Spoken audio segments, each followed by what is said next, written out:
This show is part of the Proclaim Podcast Network, thoughtfully crafted, faithfully told stories that proclaim His name. More at proclaim.fm.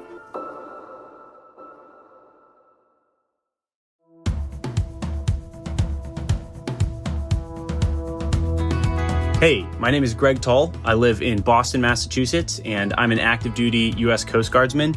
I love listening to the Compelled podcast because it's well produced and the stories, oh man, they're insightful, they're impactful, and I think that it's important maybe more so than ever, as it seems like the church is struggling to hear these incredible stories about how God is still working in very active ways. So I hope that you really enjoy the podcast and that you just super enjoy today's episode.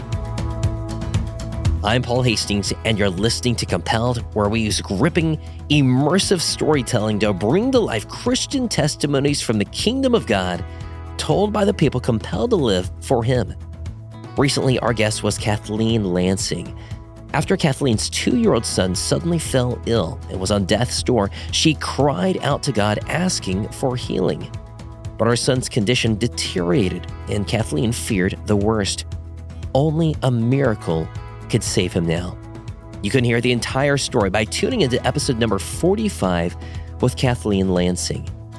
Today, our guest is Evelyn husband Thompson.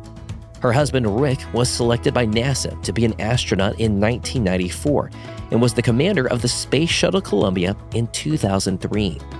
While Evelyn knew that her husband always faced dangers inherent with being an astronaut, she was eventually confronted with a moment where she would have to trust the Lord no matter what. So gather round, lean in, and join us for another compelling story from the kingdom of God.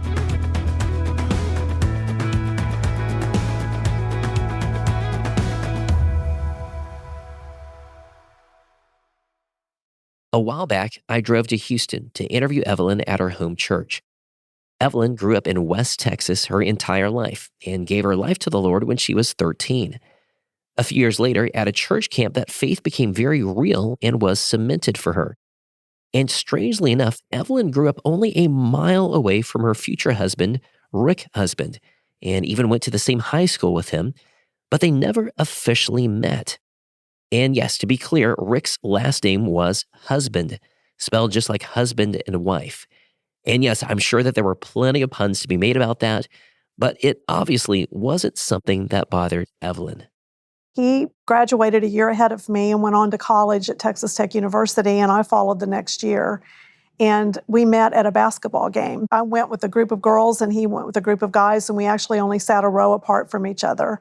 And so when he saw me walk in, he recognized me from home, from Amarillo, and so he just racked his brain to remember my name. And so this is back in the dark ages, so you call the school operator and ask for Evelyn Neely, which was my maiden name. Yeah. So he called me, said that, he had sat near me at the game, and I had noticed him as well. And I said, yeah, I remember seeing you, and I knew that we went to high school together.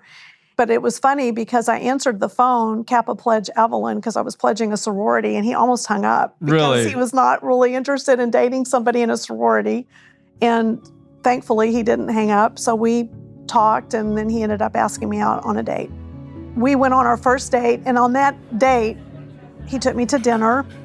And so he also knocked his water off, and I had to move seconds before it completely flooded all over me, and he bumped his head on the light above our table, so it's swinging while he's talking to me. Just a great guy, very humble, very easy to talk to, very relaxed. Yeah. As we were visiting, he shared with me that he wanted to be an astronaut. So never had heard that before. On the first date? Yes. Well, we were just talking about what our life dreams were, goals, and he told me he was studying engineering, and so he had wanted to be an astronaut since he was 4. Wow. And then I had to laugh because he told me that he had, for a very short period of time, wanted to be a Dallas Cowboy, but he realized that that was pretty much going to be impossible. Like being an astronaut would be totally possible. Uh-huh. But he was just extremely interesting and very humble. I mean, he was not egotistical at all, and so it was just a very sweet first date. Evelyn and Rick hit it off and dated for the next 5 years. Rick was commissioned as a second lieutenant in the Air Force, and in 1982, they got married. Over the next few years, the Air Force moved them around to various locations in the U.S. until Rick was accepted into test pilot school at Edwards Air Force Base in California, which was a critical step to becoming an astronaut. During this time, they struggled with getting pregnant, but eventually they had their first daughter, Laura. We had walked through some difficulties in our marriage. We had walked through some challenges, and certainly going through miscarriages was extremely difficult. But after we had Laura, and after he had graduated from test pilot school, I was, breastfeeding her and up all night with her. And this is before cell phones and all of this. So, it was me and God, which was actually awesome. And so I just found myself really drawing closer to the Lord just in the middle of the night in that quiet time with Laura as an infant, and kept sharing all of these things with Rick. We had made the decision just in that time period to try a church, and the pastor there, Dave Prather, just preached phenomenal sermons and did a whole series on overcoming. And his series on overcoming included overcoming anger, overcoming financial worries, and overcoming guilt. Overcoming guilt got 2 weeks, and it was a really profound series.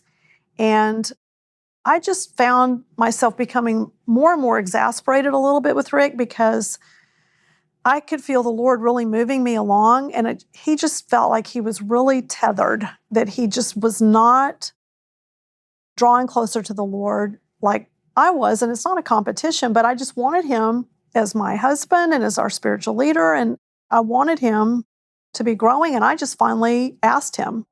Laura was about 9 months old, and I asked him, what is going on, and got a much larger answer than I expected. He had developed a relationship with this woman when he went through some training that was inappropriate. It was an emotional friendship, and it was just way more than it should have been.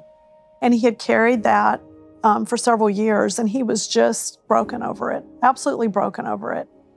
So he proceeded to unpack all of this. And then I also found out before we were married that there were other people, which he had never told me before.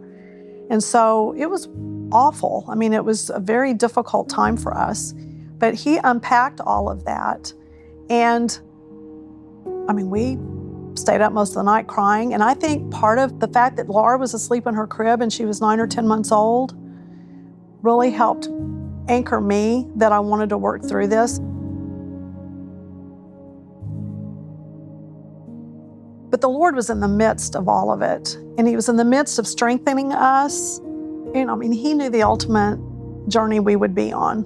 We always looked back and saw the Lord just building this very firm foundation with him and with each other. Yeah. And it started there. So we were very broken. It was very hard just to go through the healing process. It was not easy. Yeah. And he had applied for NASA. He'd applied to be an astronaut. He had interviewed even and was in the final group, and found out that he wasn't selected. We recognized almost immediately what the Lord was doing. That was a touchstone of change in Rick Husband's life. He became a man after God's heart. He pursued the Lord like he never had before. He wanted to be a godly man. He wanted to be a godly husband and a godly father. His quiet time started stretching and expanding to an hour a day, and it was very genuine. It was a long process. This isn't something that you just snap out of. Yeah. And it was beautiful to watch through those months what the Lord did to him, and instructing him and growing him. And one of the most pivotal points that Rick liked to talk about a lot afterwards was the Lord really pursued Rick's heart. And what were the desires of his heart? His knee-jerk reaction or knee-jerk answer to that, what are your desires, was always, I want to be an astronaut. That had been always his pat answer. That's what he would say. But the Lord really pressed him on that and said, no, really, what are the desires of your heart? And as Rick studied that, prayed about that, meditated on that for a long, long time, not just one day, but weeks, he came to the conclusion that the desires of his heart were, number one, to have a strong relationship with the Lord and to be the best husband and father that he could possibly be. That those were the desires of his heart. He would love to be an astronaut, but the desires of his heart had shifted to have this relationship with the Lord that was paramount and first, and to be a great husband and to be a great dad. And so I think the Lord had to get all of those ducks in a row in his life. I've always found, and Rick believed this as well, that God does things with decency and order, and we could certainly see that in this process. With the baggage from the past revealed and cleaned out, the husbands were in a much better place, and Rick's priorities were clear for him. God first, family second, job third. In 1992, the Air Force sent Rick to England as an exchange test pilot for a 3-year term. Evelyn and Rick made some very close friends there and grew deeper in their faith and in their marriage. But then in 1994, the same week they discovered they were pregnant with their second child, Rick received a phone call that he had been dreaming about his entire life. After reviewing 3,000 applicants, NASA was asking Rick if he'd like to join their newest class of astronauts. And of course, Rick said yes. Soon they moved to Houston, Texas, where Rick began astronaut candidate school, which took about a year and a half. It's just learning all of the systems, all of the training, simulators, flying. So he flew T-38s once he arrived here. That's the jet of choice for NASA. And that was also the jet he learned to fly in originally in the Air Force, T-37s and T-38s. So T-38s are the airplane that NASA flies, a 2-seater. So everyone would train and fly in that. And so he just had a very full schedule of training. He was in a class of 20-something people. And so they went through this year and a half of training. It was a whole new world of information and things to learn. And even through both of his missions, when he studied, he would study for hours every single day about systems and what he had to do. So it was a very intensive job. It was a huge adjustment. And when he first did that, we could not find the rhythm as a family. He would come home, around dinner time, jump in and help me with dinner. Help with Laura with her homework or whatever. So he was very hands-on, but we could not get the rhythm of where he would have those hours to study and still have time with Laura and Matthew. And we finally figured it out. He really had to pray about it because he was very frustrated about it, because even though he was really good at what he had been doing and was well-trained, this was yet another level, and he had to be up to speed on the console of everything he's responsible for in the space shuttle as a pilot. So it's a big deal, and there's a lot of systems to learn. So it's no small feat. And we prayed about it for a very long time, and we figured out a way to do it. And so when he came home, we would eat dinner and spend some time with Laura and Matthew, put him to bed, and we would go to bed. So we were stay-up night owls, but we went to bed early, and then he would get up at 3 a.m. or whenever he got up and just start studying and then do his entire day. But it worked. And that was a game changer for him, just with his job performance, but also feeling like he had time with us. After 4 years of intensive training, Rick's big day finally arrived, and he flew to space for the very first time in May of 1999 as the pilot of the Space Shuttle Discovery on STS mission number 96. It was a 10-day mission, and they flew almost 4 million miles. The first time he flew was in May of 99. It was just a very active time, and he was extremely excited. And we were thrilled about it all. It was just, a huge big deal. And after the mission was over, I can remember standing there in the room where they took the spouses to meet the crew. And it was almost like a garage door that got raised up. We were in this room, and they just brought them in, and they're still wobbly because they've been in space. It was just amazing to see his face. We just had some time alone, and he could walk through the whole mission and all of what he had experienced. And, I really, really wanted to hear about all of it, but I wanted to hear about what his encounters had been with the Lord there. And his comments were not what I expected, but they were really interesting to me. So he got asked many times later about that, if he felt closer to the Lord in space, and he would say, no. And you wouldn't expect someone to say that. But he said, it's a different perspective. It's an incredible view of God's creation, phenomenal view, unfathomable view of God's creation. But the Lord's right here inside my heart. And so he's the same as I'm sitting in my chair at home having a quiet time and just wanting to cry because I feel so close to him. There's no difference in that and in space. And I just thought that was profound. Yeah. I just thought it was profound. But he had so much fun. It was everything he had ever expected. I mean, he thought floating was just the coolest thing ever. Yeah. Just working in microgravity. He had a ball from the beginning to the end. And it was wonderful for us as a couple, for him just to be able to one-on-one just tell me all about it. We had an incredible meal while we were still in Florida before we flew home to Texas the next day and watched the sunset. And he said, you have no idea how significant it is that the Lord makes the sunset like this and slow and beautiful, because in space it's every 45 minutes, it's very quick. Yeah. And he said, the Lord really gives us a lot to enjoy and to be blessed by.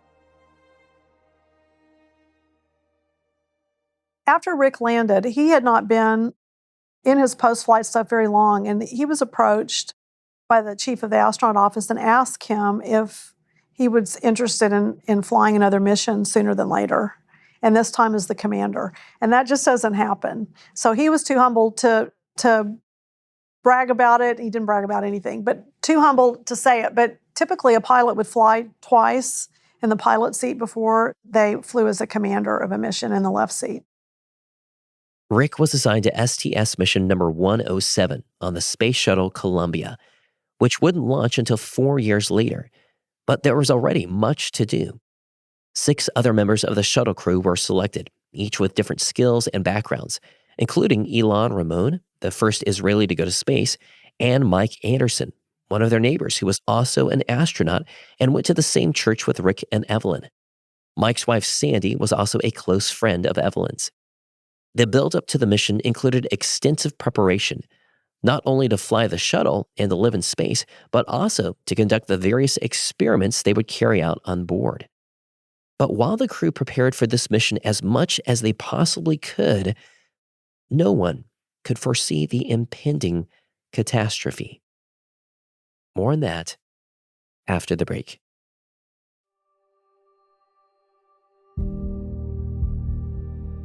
Welcome back to Compelled. Evelyn husband Thompson's spouse Rick had realized his lifelong dream of becoming an astronaut, piloting the Space Shuttle Discovery in 1999. Soon after his safe return from that journey, he was asked to become the commander of the Space Shuttle Columbia, which was scheduled to launch 4 years later. Time flew by, and at long last, the launch was only a few weeks away. Rick and Evelyn's daughter Laura was 12, and their son Matthew was 7. It was another exciting mission, one that Rick had prepared for years. But what Evelyn didn't realize was that God had likewise been preparing her for years for the difficult days ahead. So he shared with me just prior to going to quarantine that he'd had an idea that he really wanted to make videotapes for Laura and Matthew of devotions. So they each had a devotional book that they went through every day, and vast majority of the time, he's the one that went through it with them. And he said, I really want to keep that up while I'm in space, and I think the best way to do it is if I make a tape for Laura and a tape for Matthew, and then they can just watch it every morning or every evening. And it's just little cute, sweet devotional books for kids, and it would have the Bible verse and the little story that went with it and a prayer. And then Rick would just say a few sweet things to them, not very long. So he made tapes for Laura and he made tapes for Matthew. And he was very determined to get these finished, even though he had a to-do list that was pretty alarming. He's going to space, He's getting ready to go into space. There's a lot happening. So even after he's in quarantine, he could actually come to the house during the day because he could be around me. He just couldn't be around Laura and Matthew. And so he made some of the tapes at home, actually, and made some in the crew quarters when he was in quarantine. We had waited and waited for them to launch, and they had a launch date that I can't even remember anymore because I think it changed 17 times.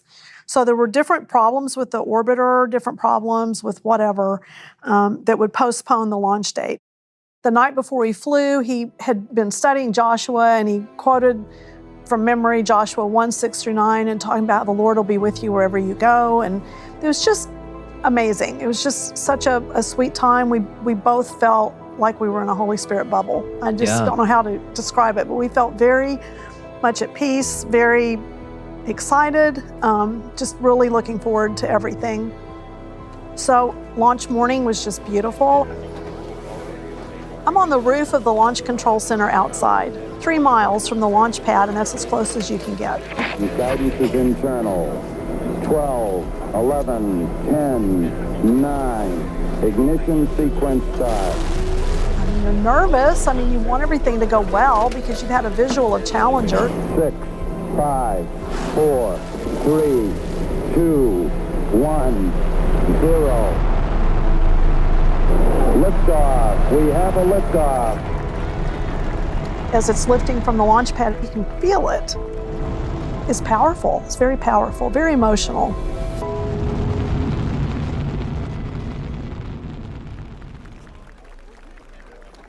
We watch the launch. We get presented gifts afterwards. So the kids got their devotional tapes and really sweet notes from Rick and flowers for me and just different things. With Rick, especially being the commander, it was really awesome because I could hear him, even if I couldn't see him on camera on the NASA channel, which we kept on the TV most of the time. Some of it was kind of boring, to be honest with you. They did 80 different experiments, and some of them were like watching grass grow. It was not anything that was riveting. Yeah. You could see a scientist get kind of excited, so I thought, okay, this is a big deal, but I don't, I'm trying to be excited with you. Yeah. But I could hear Rick's voice, and it was just fun to follow the mission and everything that they were doing. And so they were in space for 16 days. And during that time, my mom came and stayed with me because a lot of nights I could go up to Mission Control and either talk to Rick or just at least watch different things that they were doing in the mission, and she could be there with my children while they were asleep. So the day before they land, NASA gathers the families, they fly them to Kennedy Space Center. We were set up in a 2-bedroom condo that they put us in. And the plan was they were going to land the next morning, and then he would spend the night there with us that night, and then we would all fly together back to Johnson Space Center the next day. They had planned a huge welcoming thing from the school. They had a huge banner everybody had signed, and all of our friends and family were really excited to go out to Ellington Field to welcome them home. It was hard to get Laura and Matthew to go to bed that night because they were just really excited to see their dad. I didn't sleep very much that night. I was fortunately in a different bedroom than them, and so I could stay up, and I had the TV on and just could hear Rick going through all the steps to ready the vehicle to come in for landing. And so it was just really cool to hear him talking back and forth with Mission Control, and I was just so excited to see him. I just couldn't wait. And it'd been a long 2 weeks. Yeah. And as it would be for any family if Dad's away, it's just long. I was just ready. I was ready for him to be home. Yeah. So early that next morning, I got Laura up first, and we went and stood out on the balcony, and we could see the ocean, and I told Laura, I said, this is going to be a day you'll never forget. And I just played with her hair, her beautiful long blonde hair, and just said, this is going to be an amazing day. She watched her tape that Rick, who said to her, Laura, I can't wait to see you. I can't wait to see you today. The only reason we won't see each other is if there's a weather delay or something happens, and it might be a day or two, but it'll be soon, and I can't wait to see you. And so he closed out his devotional tape with her and I love you and all of that. We got out and got in our motorcade. This is always the thing that shuttle kids think is beyond belief because we have a police escort. So we get to run all the red lights. So that is just a big deal for them. And the Cocoa Beach isn't big, and there's not that many red lights, but the few they have, we get to drive through them. So they think that that's just a magnificent thing. Yeah. We head out to Kennedy. They take us on the landing strip, and we're in a special section of bleachers that are just for family. So there's a huge speaker that's just in the corner of the area that we're at, and the landing strip's right out in front of us. There's a huge clock, and it's counting down the minutes of when the anticipated landing. And so everybody's just in a really happy mood. And I can hear Rick just out of I'm talking to people, I'm not really paying attention, but I can hear him talking back and forth to Mission Control as the commander.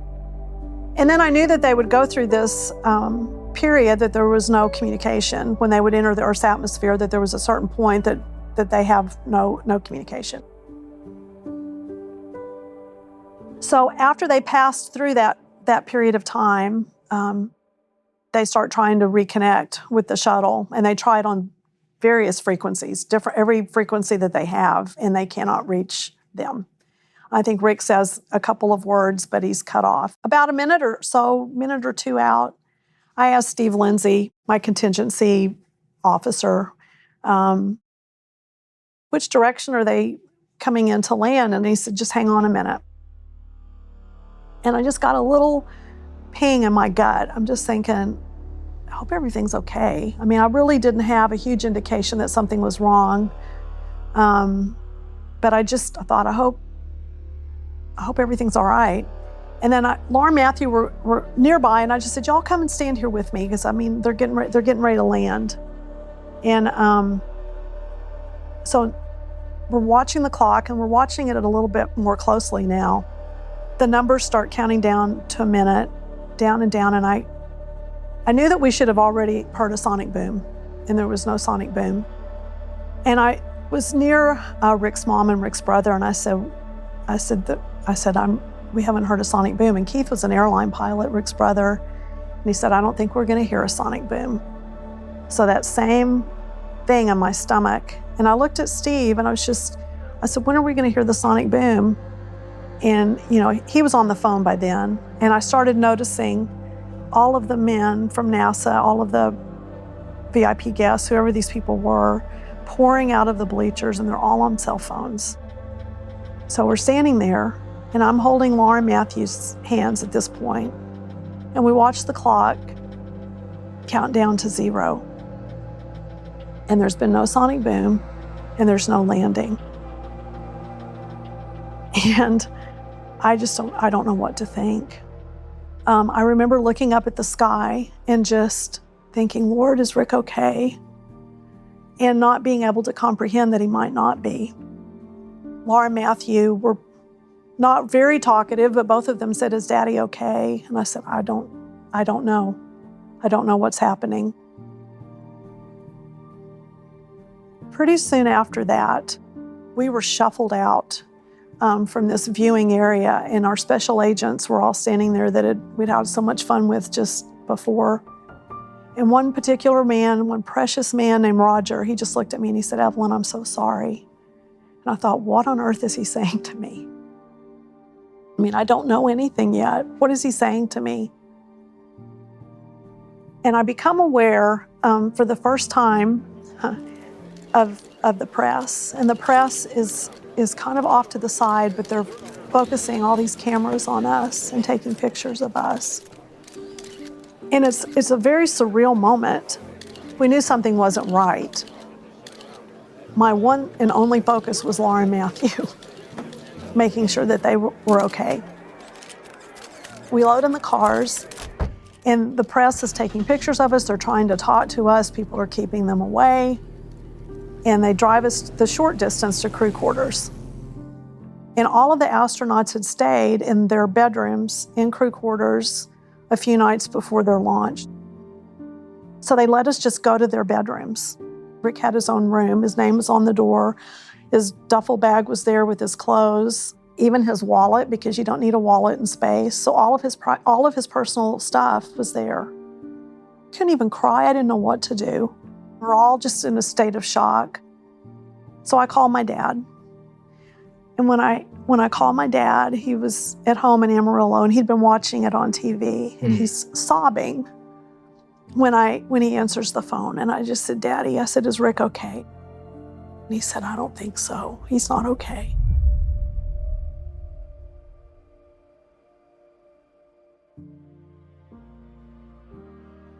I thought it was kind of a blessing touch from the Lord that he allowed it to be my dad that told me first. We didn't have any TVs on there. The rest of the world was watching that horrible scene of all these streaks across the sky. They eventually gathered us all into a conference room and told us very definitively that the crew had all died. Not mine, but one of the children just started wailing. It was devastating. We're just in shock. We don't know how to walk through this. It had been such a happy time. It had been such a joyous experience with everybody, and now this. And so, not too long after, I think that they had President Bush on the phone, who was very compassionate. I don't remember a word he said. Your mind is in a kind of a numb place. It's hard to explain. It's very surreal. But I know he said really kind words and was very thoughtful. And everybody just had to find their way.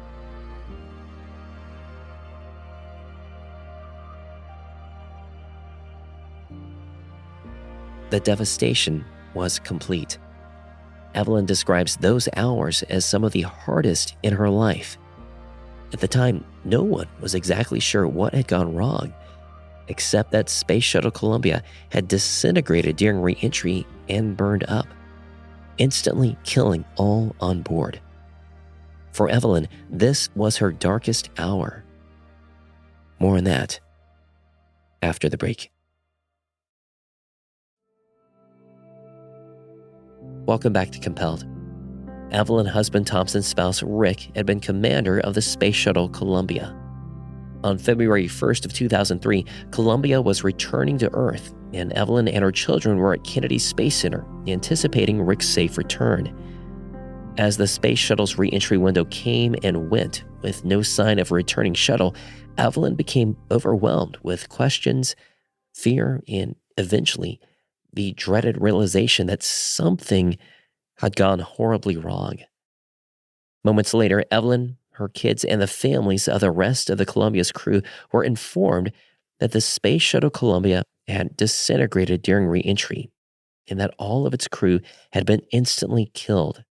There would eventually be a lengthy investigation into what happened to Columbia, and over 85,000 pieces of debris would gradually be collected over hundreds of miles. Ultimately, the investigation concluded that Columbia had been damaged 2 weeks earlier when it first launched from Cape Canaveral. A stray piece of foam insulation from the external fuel tank had broken off during launch and struck a small part of the shuttle's thermal protection heat shield, damaging it. During re-entry into the atmosphere, the heat shield failed to protect the shuttle and eventually caused it to fall apart and burn up. But at the moment, no one knew the cause. All they knew was that their loved ones had died just minutes away from landing and being reunited with their families. All that Evelyn could do was to mourn the loss of her husband and pray that God would help her put one foot in front of the next. They made arrangements to get us home. We wouldn't all fit in one airplane. They wanted to get us all back here at the same time in Houston. We didn't talk much on the plane. I mean, there just wasn't a whole lot to say. I remember looking at Matthew. He just looked so tiny, sitting in his little seat, and I could just see the wheels turning. He just wondered what on earth life was going to look like after this. And one of his best friend, Danny, lived across the street, and I said, Matthew, when you get home, if you want to go play with Danny, that'd be fine. He goes, are you kidding me? I said, no. I said, if you want to play with Danny when we get back to Houston, that's totally okay. And I think that was the first step of thousands to show my children that we could still live, we could still enjoy life, that we could still do things, that we were still here, we were still functioning. When Laura asked me questions in crew quarters that I couldn't answer, like who's going to walk me down the aisle, who's going to help me with math, are you going to have to get a job? I guess being a stay-at-home mom wasn't one. But she was just terrified. She had no idea what this looked like. She didn't know how it was going to all shake out. And I said, Laura, I don't have answers right now, but I know that God does. And that's all I could say to her. But I did. I knew that he did. So we got home. We landed at Ellington Field. I think the entire astronaut corps was there. And they were all lined up. And they all looked devastated. They had lost 7 friends. Not 1, but 7. And all of the things that they'd worked so hard for just, had this as the ending. And just such kind words. I mean, everybody was just so concerned. They had all the cars lined up just to get us out of there. I had a police escort again, very different scenario this time. Short drive from Ellington Field to my house, but it felt like forever. And it was my new normal, my first steps, my first breaths in new normal of driving down very familiar roads and driving past where I shop, where I go to the drugstore, where I get gas, where we go to church. We drove past all of that in this short drive, and I'm thinking, how on earth am I going to do this? How am I going to do this? And I guess people knew who we were coming back, and all the cars were pulling over on the side of the roads. People were getting out of their cars and putting their hands over their hearts, taking their ball caps off, and it was really tough. And I noticed even when we were coming into land at Ellington, the flags were already at half-mast. So we got home. I had decorated and had neighbors help me decorate the whole front of the house for Rick's homecoming. We had flags out, signs. Inside, Laura and Matthew had made paper chains that we had strung everywhere, just all welcome home stuff. That was all up. And I could not fathom walking into this house that he and I had built, that we had prayed for, that we had written scriptures on the 2x4s as they built our house. We had prayed for, that we had enjoyed so much. How was I going to do this without him? I went into my room and I just started wailing. Got that out of my system, went back out, checked on Laura. Laura was just very trying to absorb it all. She was coloring a picture. She was just thinking, processing. Matthew was mad. He was just mad. And I think at that time in his 7-year-old mind, the worst thing he could possibly ever say to me was what he said to me. It was just like, I don't ever want to be an astronaut. And he was just angry. So we made it through the next couple of hours, and my parents arrived. In the meantime, people from NASA continued to meet with us because they didn't find the remains of the crew for over a week. So we were being briefed. We didn't know if they would find them, but they did. But we were being briefed and updated on that. So it was a very long, drawn-out deal. We decided early on, in the next day or two afterwards, that we wanted to have a memorial service. And the most glorious, unexpected thing happened at that service. I was exhausted.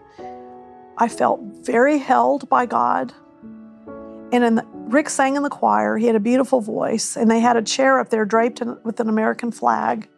They even played a song where he had sung a solo, and the choir sang with him. So all of it was just so super challenging, and yet so meaningful. And the most unexpected thing happened during the service. In the middle of one of the songs, I just began to worship. And it was the most soothing, calming blessing and tragedy and loss that I could worship. But it was precious and it was real, and God was so close to my heart. And that day, I just began to see that it was going to be this journey of pain and joy, and that he was going to walk through every drop of it with me. I have not one moment questioned if God is with me. Not one single moment. The day after that, we had the memorial service at Johnson Space Center, and this is when President Bush came. And it was one of those things, again, I'm just asking the Lord to steel me up, just get me through this day. It was televised. And, you know, we're still not even a week into this. And my poor kids, I mean, it has just been, you know, a lot. So we got lined up, we went out, we're seated, we met President Bush and Laura Bush. Tremendously kind, personable, warm, supportive. I was seated next to President Bush. Laura Bush was sitting on his other side.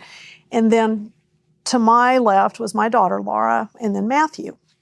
And so I'm aware that there's this whole bank of cameras focused at us, and there's a stage, and this is, of course, being televised. And I was still going through this every single day, looking out and just seeing what a beautiful day it was, and wondering how that was even possible. And yet the sun was coming up every day, and we have these beautiful blue, clear skies. My world has completely fallen apart, and yet apparently we're still having life. It's still continuing. Yeah. And the ceremony starts. It's just beautiful. I mean, they toll the bell. It's all kinds of stuff. Bush gets up and speaks so eloquently, but just talks about him being 16 minutes from home. And, it's really, really hard. So during this, and I've got my hand out here holding Laura's hand, holding Matthew's hand, and my parents are sitting right behind me next to the Secret Service guy.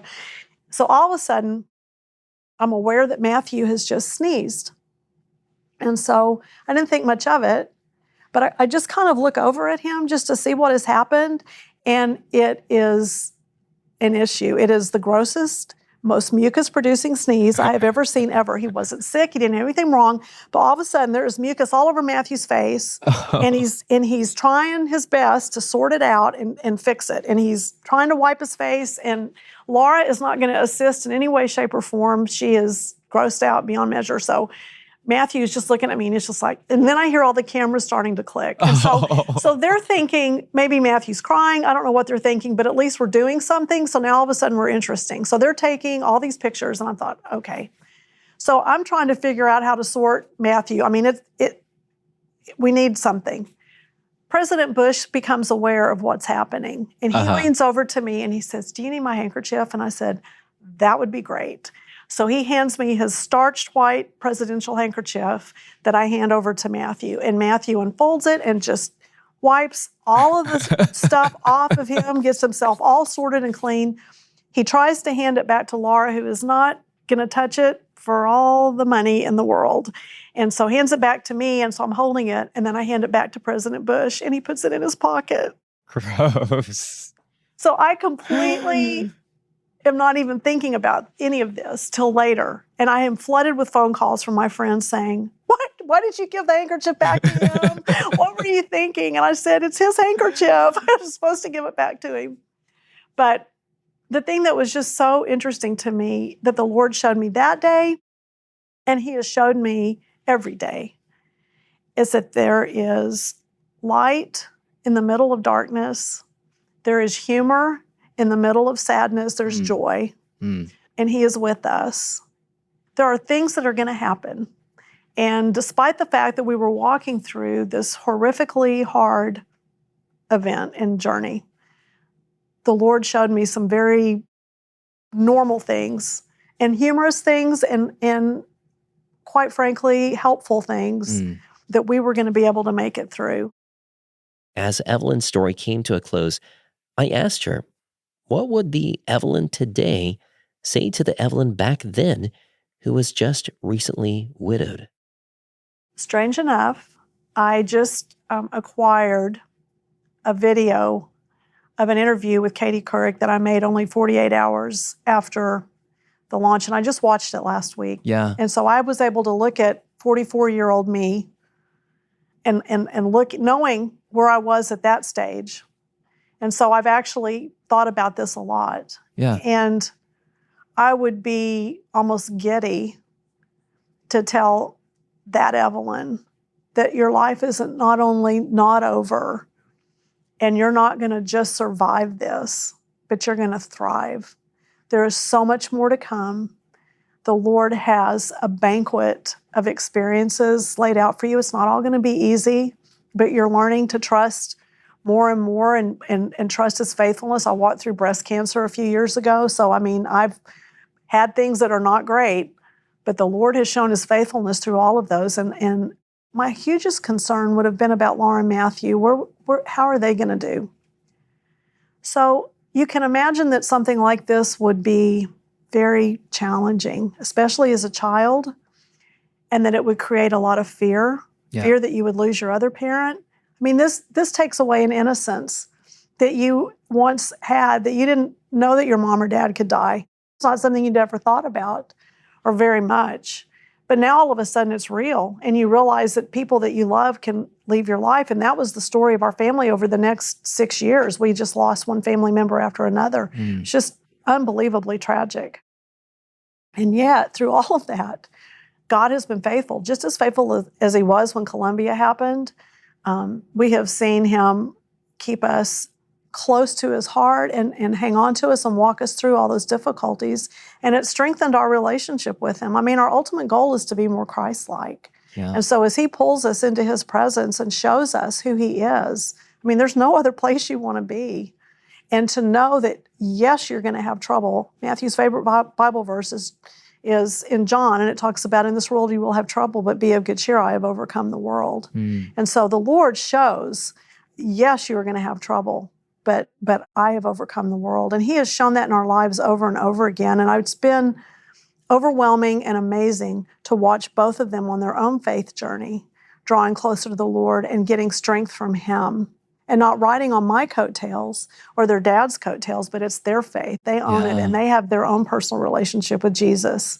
So I would tell myself sitting there that it's going to be amazing. So get lots of popcorn, because you're going to enjoy seeing how the Lord is going to roll out your life.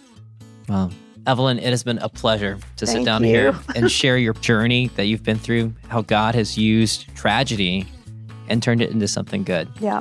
And just to hear how God has grown in you. And I'm confident that anyone who listens to this interview, especially someone who's recently undergone loss, I think that will definitely be encouraged. Thank you. So thank you, Evelyn.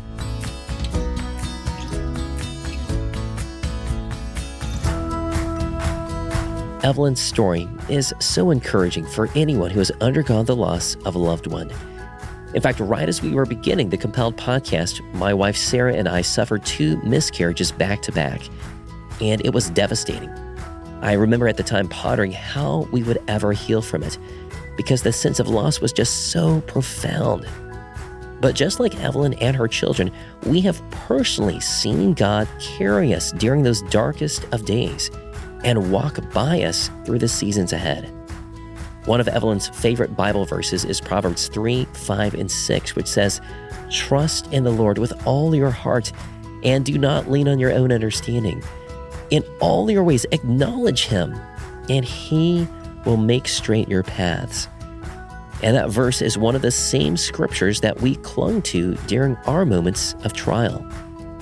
In 2008, Evelyn married her husband today, Bill Thompson, and they are both active members of their church and local community in Houston. Evelyn leads a weekly Bible study fellowship for women and is a guest speaker at various women's gatherings. Evelyn also volunteers on the board of Fathers in the Field, a national ministry for fatherless boys. Her children, Laura and Matthew, are now in their 30s, and Laura actually launched her own podcast on January 16th, 2026, the anniversary of the Columbia's final launch into space. Her show is called Stories That Serve and includes her reflections of growing up as the daughter of an astronaut, the pain of abruptly losing her father, but the good that still came about. You can find her show, Stories That Serve, on Apple Podcast, Spotify, or anywhere else podcasts are found. Evelyn also wrote a book shortly after the Columbia tragedy called High Calling, which I'd strongly recommend. It goes into many more details and the backstory about Rick's journey as an astronaut, their marriage, the day of the tragedy, and more. We'll have a link to it in our show notes. Just visit compelledpodcast.com and search for this episode. While you're there, make sure to check out the photos and videos of Rick from his astronaut career that we've included. And if you know someone who would be encouraged by Evelyn's testimony, please send this to them. It's episode number 46 with Evelyn husband Thompson. It's our joy to release these stories for free, but that's only possible because of our sponsors and the generous financial support of our listeners like you.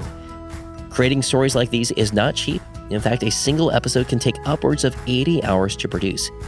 If you want to help us continue creating more stories just like Evelyn's, then consider joining Compelled as a monthly partner. You'll get access to all of our behind-the-scenes interviews with over 100 hours of additional interview content that we never had time to publish. And you'll also get access to all of our new episodes 1 week early without ads. There's no set price. It's totally up to you. Just choose the monthly amount that makes sense for you. And by doing that, you're helping us create new episodes of Compelled. To join as a monthly partner or to make a one-time donation, just visit compelledpodcast.com/donate. Today's story was edited by Zach Fowler, Will Jackson, and Micah Foster. Script assistance from Mark Weber, sound engineering by Sonomorphic, and our associate producer is my thoughtful wife, Sarah Hastings. I'm your host, Paul Hastings, and you've been listening to Compelled. We'll be back next time with another compelling story. We'll see you then.